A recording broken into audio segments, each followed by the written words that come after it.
Would you like to see what panic looks like? Let me show you a video from China. 전쟁났냐 전쟁났어 아저씨. 정신으로 정신없다.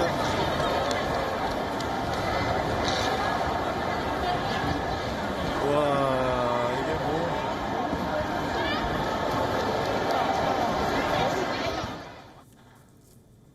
This is China's Guangzhou.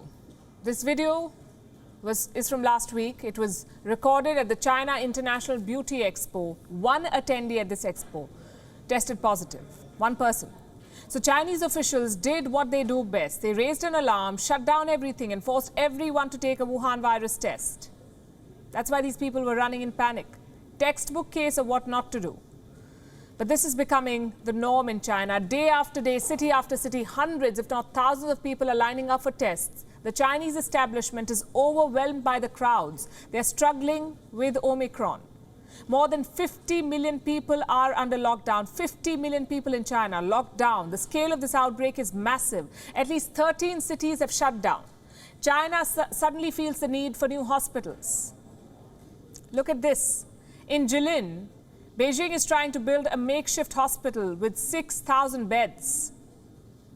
In Shanghai, even food delivery is proving to be a challenge. Barriers have been erected outside residential compounds. 17 million people are under lockdown in this city alone. China is already counting its losses. The lockdowns will hurt half of the country's GDP. Exporters are worried about supply chains. Trucks are delayed because the drivers have to take tests. Container rates have spiked, tripled compared to last year. Ships are facing delays at ports, delays of up to 12 hours. That's because China is locking down again. It's 2020 all over again in China. How bad is this outbreak? The worst ever. Worse than what we saw in Wuhan in 2020. This is China's worst Wuhan virus outbreak. On average, the country is reporting more than 2,000 infections every day. But as always, the numbers do not add up. As of Tuesday, 28 out of 31 provinces in China had confirmed cases. The virus has spread to almost all parts of the country, which means the number of cases is bound to be more than what the official data claims. What's worse, Beijing's old pandemic playbook is multiplying the misery. I'm talking about the zero COVID strategy. China has not changed its methods since 2020. So even if there's one suspected case, everyone in the city is tested. China held it up as an example for the world. Well, it's still an example, but now it's an example of what not to do. Zero COVID has had zero success. Let me show you. This is the same convention center in Guangzhou that we just showed you. The one where just one attendee tested positive, just one. I want you to look at the chaos it led to.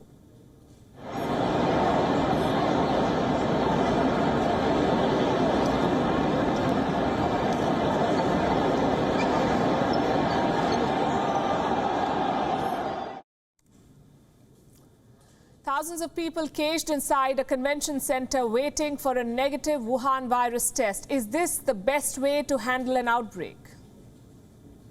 We all know the answer. As it turned out, all of these people tested negative after so much chaos, panic and pain. The thing is, zero COVID is unscientific and it's causing major suffering. Ask Hong Kong. It has reported the world's highest death rate in this surge, and that's not even the most shocking part of it. What I'm about to show you is disturbing. These pictures went viral last week. This is a hospital in Hong Kong. These bags are not empty. There are human bodies inside, dead. Wuhan virus victims. And they were kept right next to Wuhan virus patients, patients who were on oxygen support and ventilators, and next to them you have body bags. What explains this horror? Too many deaths. Crematoriums in Hong Kong are nearly full.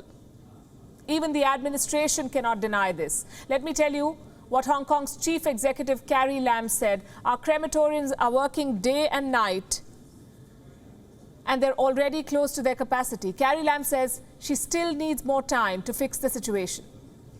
Time has come for the government to have a midterm review of all those measures announced on the 22nd of February, ranging from border controls, such as flight bans, to quarantine period for arrivals, to whether we are going to do this compulsory universal test, and the resumption of face-to-face learning in schools and social distancing measures. So just give me a little bit of time. When the 1 month period comes, that is around the 20th or 21st of March, I will give a comprehensive update on the situation. Hong Kong's response to the outbreak has been a disaster. There were growing demands for Carrie Lam's resignation, but Lam, just like her political masters in Beijing, refuses to accept her failures.